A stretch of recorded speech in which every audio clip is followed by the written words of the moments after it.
Coucou, c'est Gwen pour Effet Papillon. C'est parti pour la guidance de ce mardi.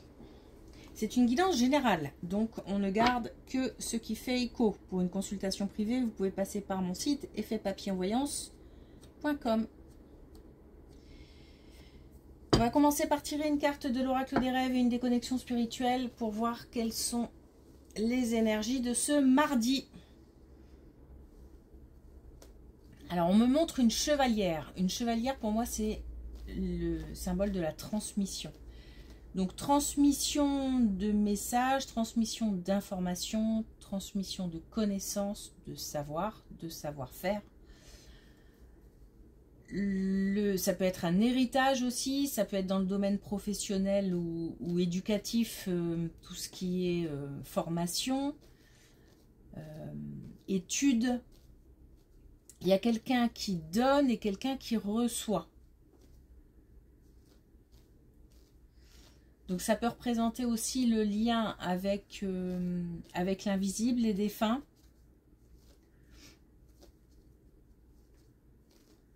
Transmission de capacité.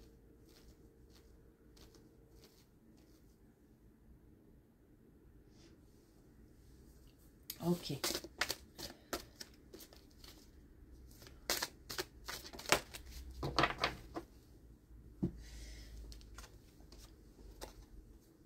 Alors, on a le miroir. Je suis ce que je suis aujourd'hui avec la joie d'être vivant. Donc, pour moi, on est aujourd'hui avec ce qu'on nous a donné, ce qu'on nous a transmis, ce qu'on a traversé. Tout ce qui fait que aujourd'hui, on en est là où on en est. C'est aussi la capacité de voir les choses en face, de se confronter aussi, alors à tout ce qu'on a vécu, mais aussi à tous les choix qu'on a pu faire.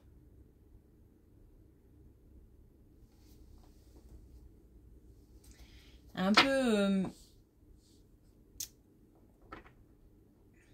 comme une prise de conscience.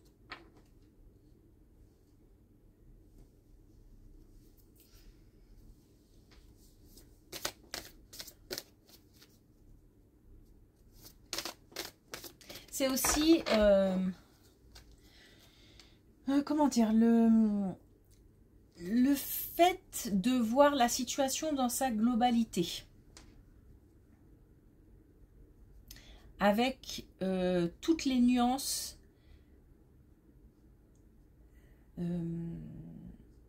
avec toutes les composantes d'une histoire. Par exemple, un choix qui est fait sera fait en fonction de plein d'éléments du moment présent.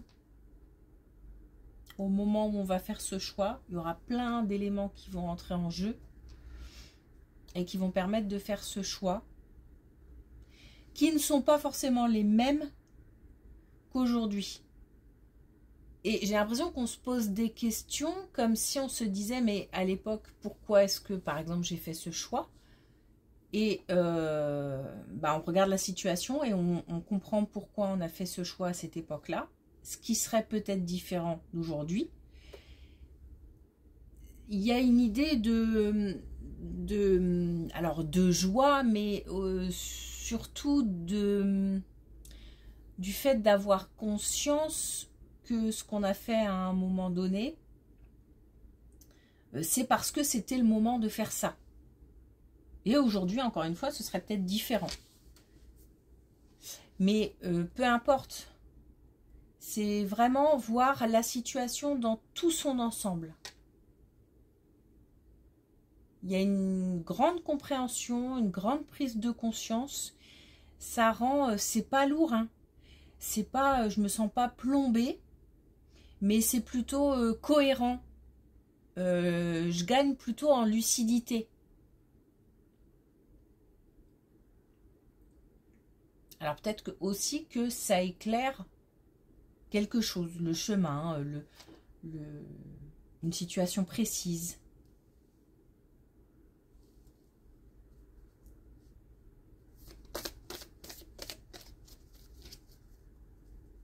J'ai conscience de tout. C'est étrange, hein, j'ai conscience de tous les éléments, passés, présents, et peut-être même aussi futurs. Hein, dans le sens où si j'ai une décision à prendre, je ne me dis pas que... Bon, je vais prendre les trois. Je ne me dis pas que... je ne me projette pas, mais je fais avec les éléments présents. Je fais mon choix avec les éléments présents. Alors, on a la main de Midas. Donc, la réussite. Donc, c'est le moment d'entreprendre et justement de faire des choix. Ouais, cool. On a « Je suis une star ». Donc, le fait d'avoir confiance en soi, en ses capacités, en son potentiel, en l'avenir. Et puis, l'aquarium, restez focus pour moi. Restez focus. J'ai pas encore une fois, je me sens pas prisonnière, par exemple. C'est plutôt le fait de rester focus sur un objectif. Je me sens assez déterminée.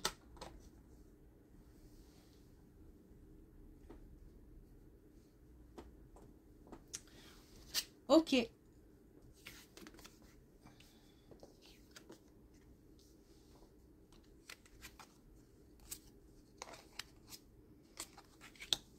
Donc là, on nous parle de l'instant présent.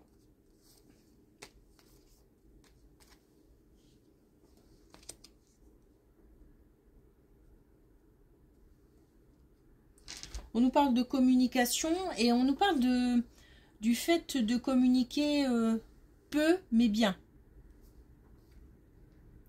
J'ai pas de grandes envolées.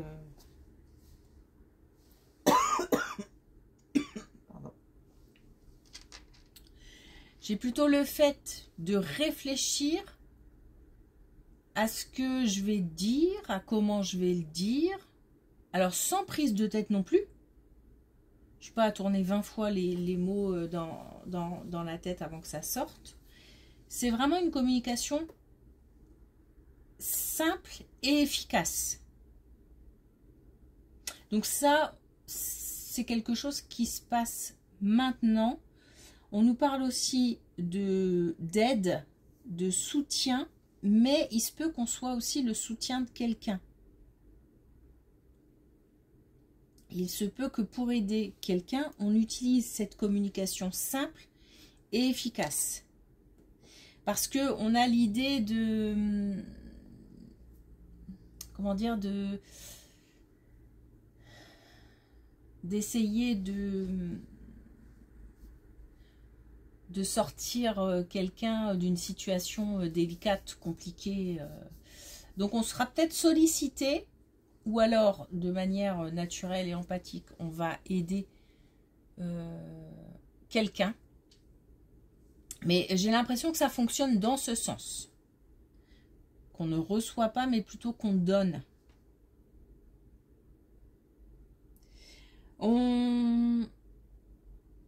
Par contre, alors, il y a quelque chose qui se joue au niveau de l'investissement dans l'aide. Alors, je vais essayer d'être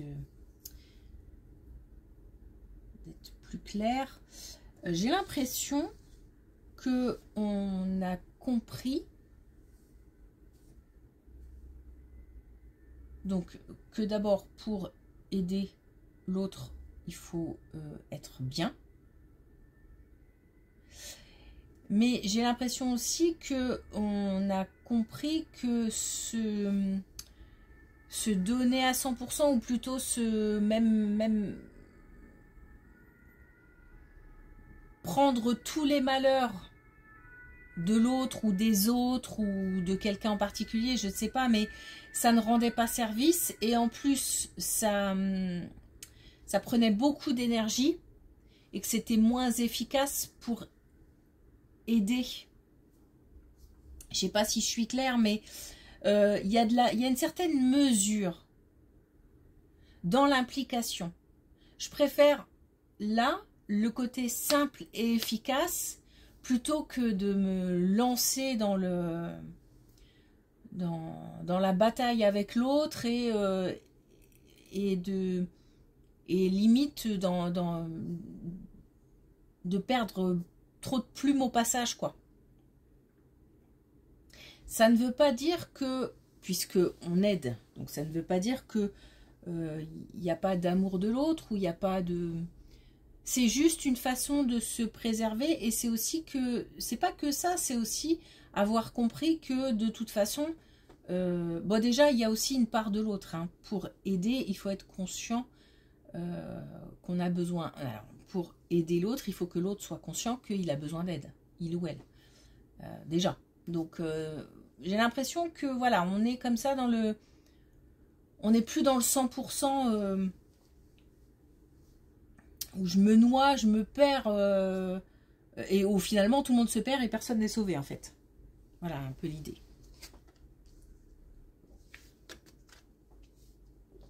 Donc une relation d'aide mesurée et efficace.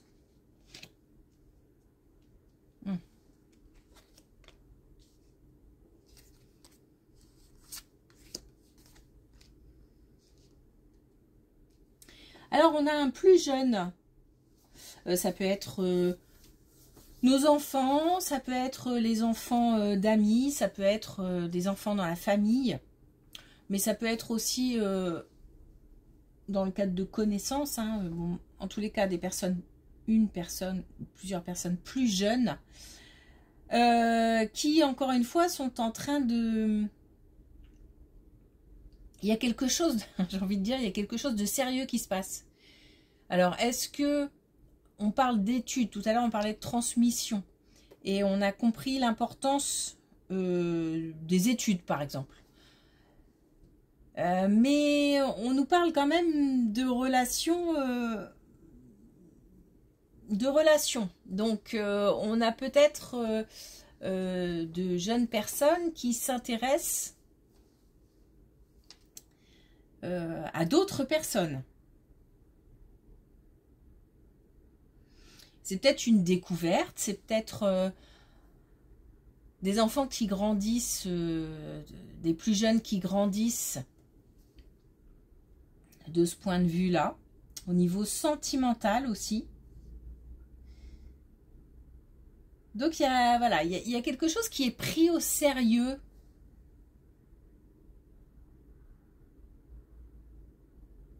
Alors ça me fait sourire, donc c'est plutôt, je pense, positif.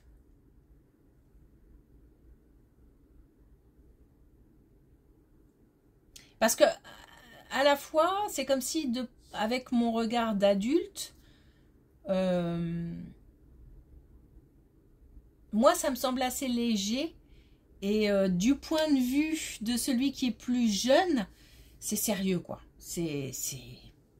Voilà. Il y a un investissement. Pour moi, on est plus au niveau relationnel qu'autre chose. Mais bon, si ça pouvait être dans les études, ce serait le top. Pourquoi pas.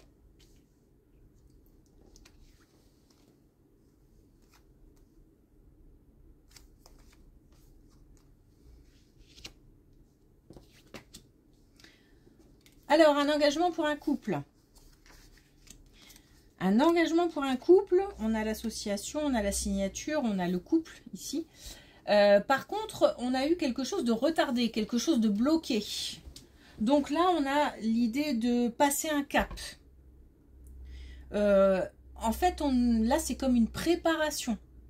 Où on nous dit, attention, ça va bouger.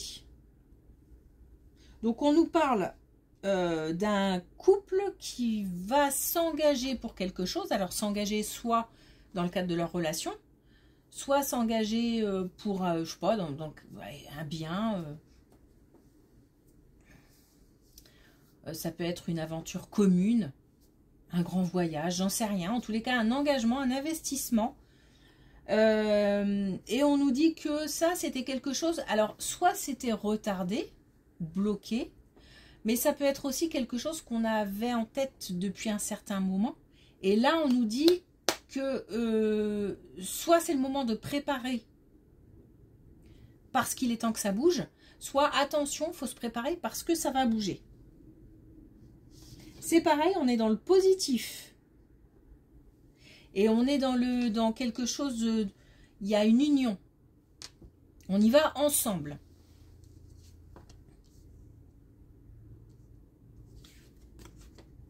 Il y a une réalisation.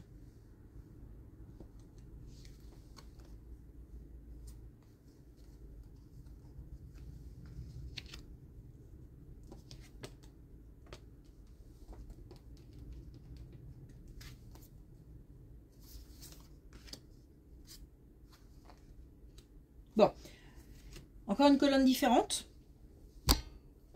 D'un point de vue professionnel, on a...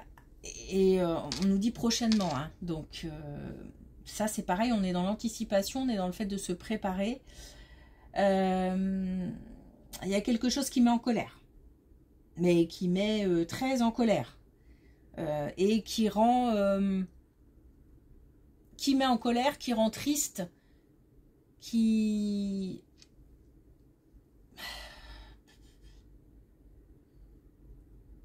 C'est un mot fort, mais je vais dire qui dévaste un peu, quoi. C'est-à-dire que comme si on avait un ouragan qui passait. Donc on nous prévient que bah voilà, c'est pas très agréable. Un moment peut-être un peu compliqué à traverser. On est au niveau professionnel. On est dans le domaine professionnel. Mais on nous dit que, voilà, il y a une fin. Il y a une fin. Alors peut-être qu'on ne s'attendait pas à une fin de contrat, ou peut-être qu'on s'attendait à être renouvelé, et puis que c'est pas le cas, et on le prend de plein fouet. Peut-être que aussi, il y a quelque chose qu'on adore, le lieu de travail, les collègues, l'activité, mais que pour une raison ou une autre, on est obligé de quitter. Puisque vraiment il y a une fin. Il y a peut-être aussi une activité, on reste peut-être au même endroit, mais une activité qui prend fin. Quelque chose qui a demandé beaucoup d'investissement et dans laquelle on se sentait bien, dans lequel on se sentait bien.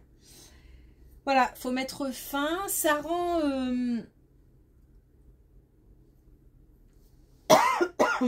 Pardon. Ça rend à la fois triste et à la fois... c'est assez... pardon. Assez prenant de l'intérieur, en fait. Je sais pas comment le dire, mais voilà, ça met en colère. Excusez-moi.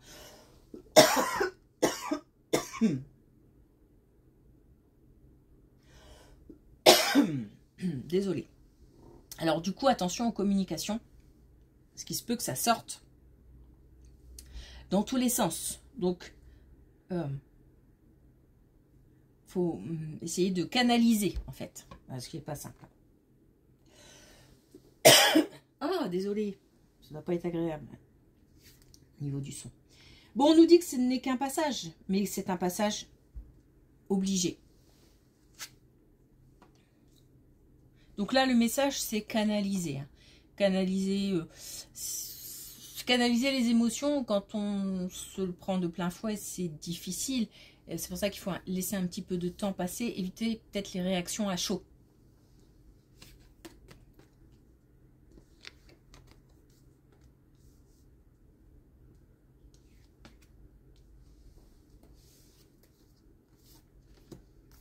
Alors d'autant que, c'est la suite, d'autant que on a vraiment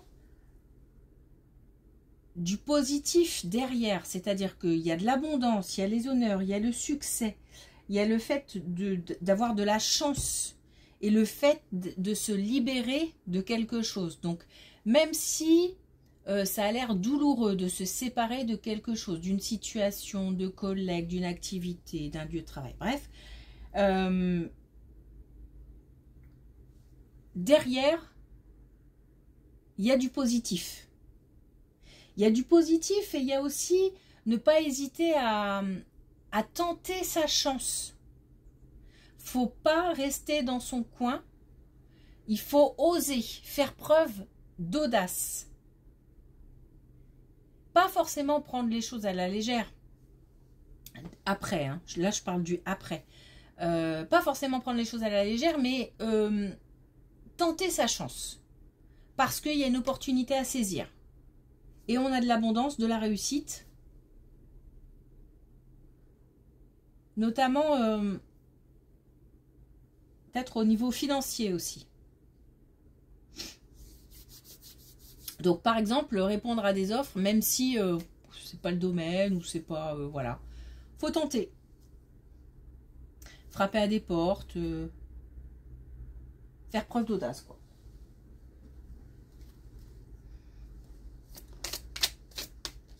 Alors, est-ce qu'on a un dernier message avec l'oracle des couleurs?